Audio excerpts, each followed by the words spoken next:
കൊച്ചി നഗരത്തിൽ തീ തുപ്പുന്ന സൈലൻസർ ഘടിപ്പിച്ച ബൈക്കിൽ അഭ്യാസ പ്രകടനം നടത്തിയ യുവാവിനെതിരെ കേസെടുത്ത് എൻഫോഴ്സ്മെന്റ് RTO. തിരുവനന്തപുരം സ്വദേശി കിരൺ ജ്യോതിക്കെതിരെയാണ് കേസ്. യുവാവിനോട് വ്യാഴാഴ്ച നേരിട്ട് ഹാജരാകാൻ നിർദ്ദേശം നൽകി.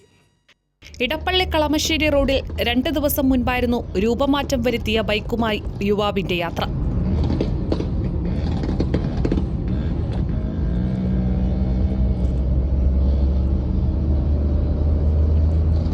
തിരുവനന്തപുരം സ്വദേശിയായ കിരൺ ജ്യോതി എന്ന യുവാവിനെതിരെയാണ് എൻഫോഴ്സ്മെന്റ് RTO കേസെടുത്തിരിക്കുന്നത്. ചെന്നൈയിൽ സ്വകാര്യ സ്ഥാപനത്തിൽ പഠിക്കുകയാണ് കിരൺ ജ്യോതി.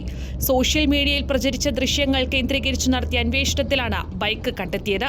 പിന്നാലെ വന്ന കാർ യാത്രക്കാരനായ കൊച്ചി സ്വദേശിയാണ് ദൃശ്യങ്ങൾ പകർത്തിയത്.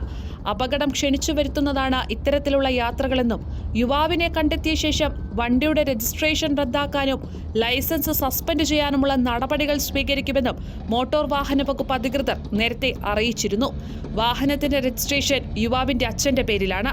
ഈ സാഹചര്യത്തിൽ അച്ഛനോട് വ്യാഴാഴ്ച RTOയ്ക്ക് മുന്നിൽ ഹാജരാകാൻ നിർദ്ദേശം നൽകിയതായി MVD അറിയിച്ചു.